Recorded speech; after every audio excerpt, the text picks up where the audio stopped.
September 17ஆம் தேதி தந்தை பெரியார் பிறந்த நாள் அன்று விடுதலை சிறுத்தைகள் கட்சி மாநில சுயாட்சி மாநாடு நடத்த தீர்மானித்திருக்கிறது. மாநில உரிமைகள் படிப்படியாக மத்திய அரசால் ஆளுகிறவர்கள் யாராயிருந்தாலும் மாநில உரிமைகள் பறிக்கப்பட்டு வருகின்றன. காலப்போக்கில் மாநில கட்சிகள் வலுவிழந்து ஒரே நாடு ஒரே ஆட்சி அல்லது ஒரே கட்சியின் ஆட்சி என்கிற நிலையை ஏற்படுத்தக்கூடிய நிலையில் இன்றைக்கு மத்திய அரசின் போக்குகள் அமைந்துள்ளன. ஆகஸ்ட் 17 என்னுடைய பிறந்த நாளை ஒட்டி தமிழகம் முழுவதும் தமிழர் எழுச்சி நாள் என்ற பெயரில் இயக்க நிகழ்ச்சிகள் ஒருங்கிணைக்கப்படுவதால் அன்றைக்கு நடத்துவதாக தீர்மானிக்கப்பட்ட மாநாட்டை செப்டம்பர் 17 தந்தை பெரியார் அவர்களின் பிறந்த நாளில் ஒருங்கிணைக்க தீர்மானித்திருக்கிறோம். இன்றைக்கு பாரதிய ஜனதா தலைமையிலான அரசு ஒரே நாடு ஒரே கலாச்சாரம் ஒரே மதம்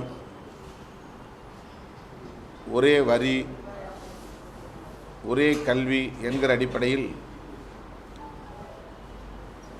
இந்திய தேசத்தின் பன்மைத்துவத்தை சிதைத்து வருகிறது.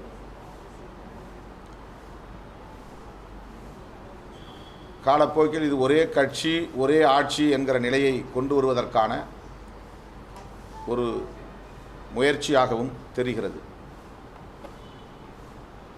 1960களின் தொடக்கத்தில் இந்தி திணிப்பை எதிர்த்து திராவிட இயக்கம் போர்க்கோளம் பூண்டது. திராவிடர் கழகம், திராவிட முன்னேற்றக் கழகம் ஆகியவை வடவர் ஆதிக்கத்தை எதிர்த்து இந்தி திணிப்பை எதிர்த்து மாநில உரிமைகளுக்கான போராட்டத்தை முன்னெடுத்தார்கள். இன்றைக்கு மீண்டும் அது ஒரு வரலாற்று தேவையாக மாறியிருக்கிறது. அண்ணா மறைவுக்கு பிறகு திராவிட இயக்கத்தின் திராவிடர் கழகம், திராவிட முன்னேற்றக் கழகம் ஆகிய அந்த இயக்கங்களின் அடிப்படை கொள்கைகளை மையமாக வைத்து திராவிட முன்னேற்றக் கழகம் மாநிலத்தில் சுயாட்சி மத்தியில் கூட்டாட்சி என்கிற ஒரு மகத்தான ஜனநாயக கோரிக்கையை உயர்த்தி பிடித்தது. மீண்டும் அதற்கான தேவை எழுந்துள்ளதாக விடுதலை சிறுத்தைகள் கருதுகிறது. ஆகவே மொழி உரிமை பறிப்பை அகில இந்திய அளவில் இன்றைக்கு பல்வேறு மாநிலங்கள், கேரளா, கர்நாடகா போன்ற மாநிலங்கள் கூட எதிர்க்க முன்வந்துள்ளன. கேரளாவில் திராவிட நாடு கோரிக்கை என்பது இப்போது பேசப்படுகிறது, விவாதிக்கப்படுகிறது. கர்நாடகாவில் இந்தி எழுத்துக்களை தார்கொண்டு பூசி அழிக்கிற போராட்டங்களை இப்போது இளைய தலைமுறையினர் முன்னெடுத்திருக்கிறார்கள். ஆக இந்தி பேசாத மாநிலங்களில் இந்தியை வலிந்து திணிக்க மாட்டோம் என்று ஜவஹர்லால் நேரு அவர்கள் வாக்குறுதி அளித்தார் என்றாலும் அவ்வப்போது இந்தி பேசாத மாநிலங்களில் இந்தி கட்டாயமாக திணிக்கப்பட்டு வருகிறது. தற்போது சமஸ்கிருத திணிப்பும் வெளிப்படையாக நிகழ்கிறது. பாரதிய ஜனதா ஆட்சிக்கு வந்த பிறகு இந்தி திணிப்பு மட்டுமல்ல, சமஸ்கிருத திணிப்பும் வெளிப்படையாக நிகழ்ந்து வருகிறது. எனவே அந்த மொழி உரிமையை பாதுகாப்பதற்காக இந்த மாநாட்டை ஒருங்கிணைக்கிறோம். அடுத்து கல்வி உரிமை பறிக்கப்பட்டிருக்கிறது. கல்வி ஒரு காலத்தில் மாநில அரசுகளின் அதிகார பட்டியலில் இடம்பெற்றிருந்தது. ஆனால் 1970களில் மிசா காலத்தில் இந்திரா காந்தி அம்மையார் அதனை பொதுப்பட்டியலுக்கு கொண்டு போனார். பொதுப்பட்டியலுக்கு கொண்டு போன அந்த நாளிலிருந்து கல்வி அதிகாரம் என்பது முழுமையாக மத்திய அரசின் கட்டுப்பாட்டுக்கு போய்விட்டது. தற்போது நீட் தேர்வு அதற்கு ஒரு சான்றாக இருக்கிறது. மாநில அரசுகள் அல்லது பல்கலைக்கழகங்கள் வினாத்தாள்களை வரையறை செய்யவோ தேர்வு நடத்தவோ உரிமை இல்லை என்கிற நிலையில் மத்திய அரசாங்கமே நேரடியாக தலையிட்டு மாநில அரசுகளின் உரிமைகளை பறித்திருக்கிறார்கள். ஆக கல்வி உரிமையை பாதுகாக்க மாநில சுயாட்சி முழக்கம் மீண்டும் தேவைப்படுகிறது. சுகாதாரம், பிரைமரி ஹெல்த் சென்டர் அது மாநில அரசின் கட்டுப்பாட்டில் இருந்தாலும் கூட நேரடியாக மத்திய அரசு தான் அதற்கான நிதி ஒதுக்கீடு செய்கிறது. மத்திய அரசு தான் ஒரு மாநிலத்தில் எத்தனை ஆரம்ப சுகாதார நிலையங்களை அனுமதிக்க வேண்டும் என்கிற அனுமதி வழங்குகிற அதிகாரத்தை எடுத்துக்கொண்டது. மருத்துவம், சுகாதாரம் இரண்டையும் இன்றைக்கு மத்திய அரசின் கட்டுப்பாட்டுக்குள் கொண்டு போய்விட்டார்கள். ஆனால் அதிகாரம் இருப்பது என்னவோ மாநில அரசின் பட்டியலில் இடம்பெற்றிருக்கிறது. அடுத்து நிதி உரிமையும் பறிக்கப்பட்டிருக்கிறது. மாநில அரசுகளுக்கு இருக்கிற மிக முக்கியமான வருமானம் என்பது வரி வருவாய் மூலம் கிடைக்கிற வருமானம்தான். மாநில அரசுகள் தம் விருப்பம் போல தம்முடைய பொருளாதார நிலைமைகளுக்கு ஏற்ப வரி விதித்துக் கொள்ளுகிற உரிமை இருந்தது. ஆனால் இன்றைக்கு ஜிஎஸ்டி என்பதன் மூலம் வரி விதிக்கும் உரிமையையும் மாநிலத்துக்கான உரிமைகளையும் பறித்து விட்டனர். எல்லாவற்றுக்கும் இப்போது மத்திய அரசை கையேந்தி நிற்கும் நிலை ஏற்பட்டிருக்கிறது. ஆக நிதி உரிமையும் பறிக்கப்பட்டிருக்கிறது. சட்டம் ஒழுங்கு மாநில அரசின் கட்டுப்பாட்டில் உள்ளது. காவல்துறை என்பது மாநில அரசின் கட்டுப்பாட்டில் உள்ளது. ஆனால் எந்த மாநிலத்திலும் மத்திய அரசு நேரடியாக தலையிட முடியும் என்பதற்கு ஏற்கனவே சிபிஐ என்கிற ஒரு அமைப்பு உருவாக்கப்பட்டு அதன் மூலம் மாநில அரசுகளின் உரிமைகள் பறிக்கப்பட்டு முதலமைச்சர் அறையிலே கூட சோதனை செய்ய முடியும் என்கிற அளவுக்கு, முதலமைச்சர் இருக்கும்போதே தலைமைச் செயலாளர் அறையை சோதனையிட முடியும் என்கிற அளவுக்கு மத்திய அரசு அதிகாரத்தை, சட்டம் ஒழுங்கு தொடர்பான அதிகாரத்தை கையில் எடுத்திருக்கிறது. வருமான வரித்துறை, அமலாக்கத்துறை இவற்றையெல்லாம் விட இப்போது என்ஐஏ என்கிற நேஷனல் இன்வெஸ்டிகேஷன் ஏஜென்சி என்கிற ஒரு அமைப்பை உருவாக்கி எந்த ஒரு நடவடிக்கையையும் பயங்கரவாத நடவடிக்கை என்று முத்திரை குத்தி அதில் மத்திய அரசு தலையிட முடியும். மாநில அரசால் எந்த தலையீடும் செய்ய முடியாது.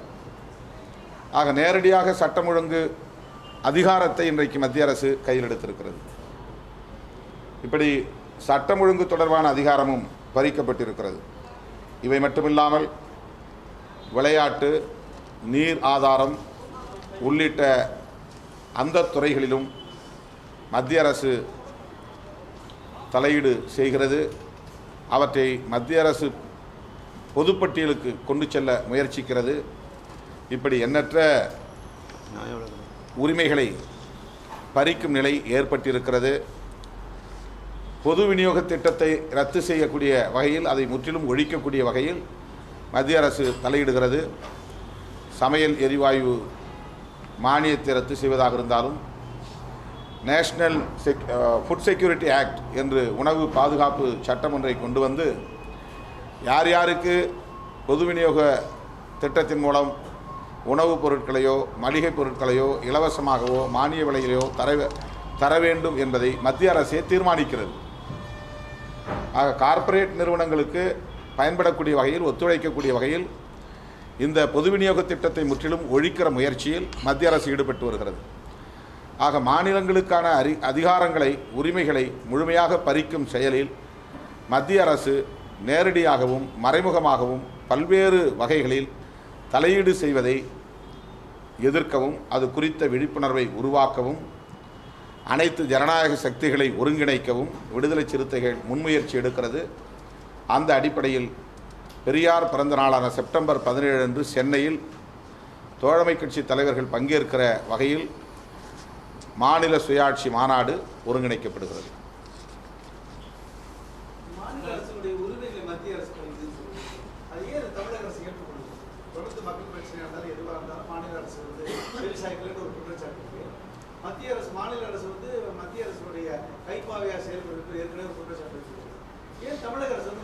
இல்லை, தமிழக அரசு மட்டுமல்ல அகில இந்திய அளவில் மாநில அரசுகளின் அதிகாரங்களில் மத்திய அரசு இப்படி பல்வேறு முனைகளில் தலையீடு செய்கிறது.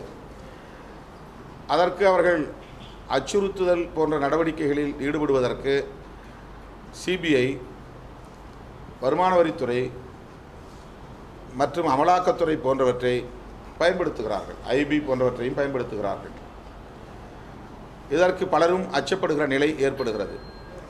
அடுத்து டெல்லியில் ஆளும் கட்சி எதுவோ அந்த கட்சி ஆளுகிற மாநிலங்களில்தான் மத்திய அரசாங்கம் போதிய அளவில் நிதி ஒதுக்கீடு செய்வது அல்லது அவர்களுக்கு ஆதரவாக இருப்பது என்கிற நிலையை எடுக்கிறார்கள்.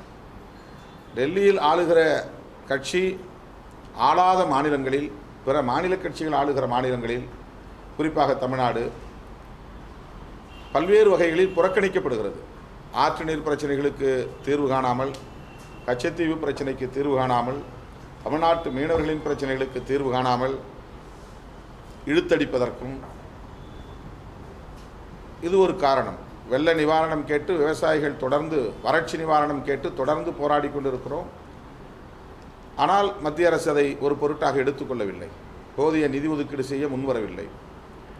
ஆகவே அவர்களால் தமிழகத்தில் ஆட்சியை கைப்பற்ற முடியும் என்கிற நிலை இல்லாததால் தமிழ்நாட்டை புறக்கணிக்கும் நிலை தொடர்ந்து இருந்து வருகிறது.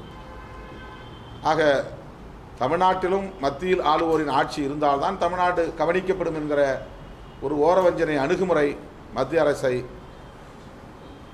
கையில் வைத்திருப்பவர்கள், மத்தியில் ஆட்சியில் இருப்பவர்கள் கையாண்டு வருகின்றனர். இந்த நிலையில் இந்தியா முழுவதும் உள்ள மாநில அரசுகளுக்கான அந்த மாநில உரிமைகளை பாதுகாக்க, அதைவிட மிக முக்கியமாக மத்தியில் கூட்டாட்சி தத்துவம் நிலைபெற வேண்டும் என்பதை பாதுகாக்க இந்த மாநாடு ஒருங்கிணைக்கப்படுகிறது.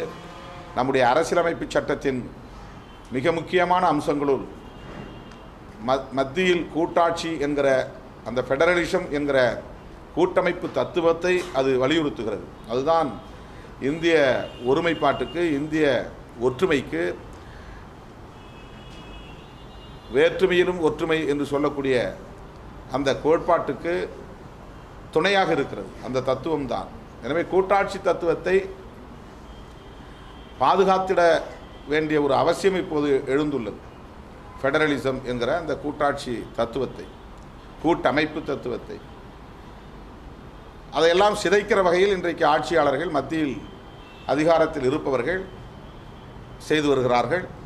இந்த நிலையில் மத்தியில் கூட்டாட்சி நிலைபெற வேண்டும், மாநிலத்தில் சுயாட்சி மலர்ந்திட வேண்டும் என்கிற அடிப்படையில் இந்த மாநாட்டை விடுதலை சிறுத்தைகள் கட்சி மீள எடுக்கிறது. அதாவது திராவிட இயக்கங்கள் முழங்கிய முழக்கங்களாக இருந்தாலும் விடுதலை சிறுத்தைகள் கட்சி அதற்கு புத்துயிர் ஊட்ட இந்த மாநாட்டை ஒருங்கிணைக்கிறது.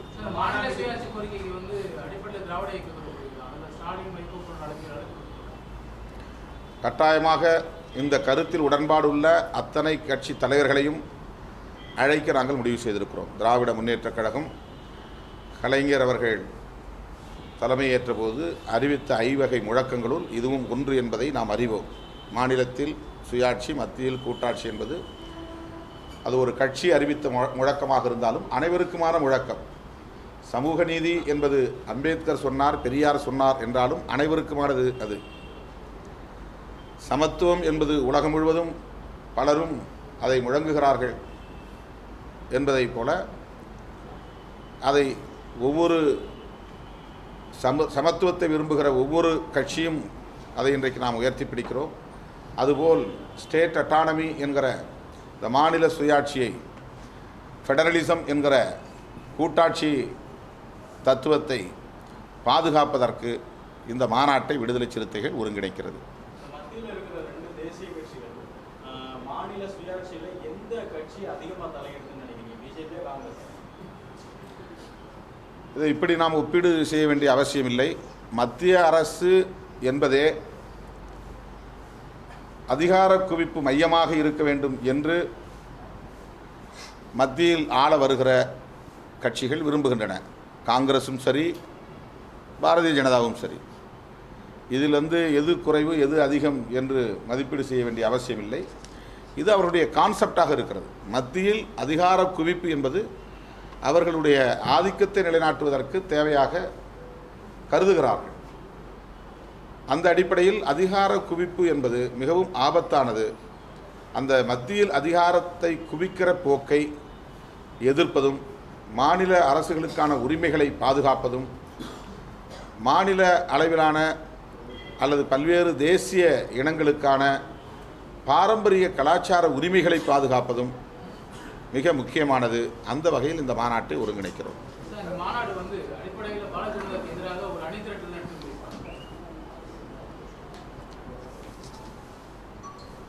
இது பாரதிய ஜனதாவுக்கு எதிரான ஒரு நடவடிக்கை என்று பார்க்க வேண்டிய அவசியம் இல்லை. அதிகார குவிப்புக்கு எதிரான ஒரு அணிதிரட்சி. அதிகார குவிப்பு கூடாது.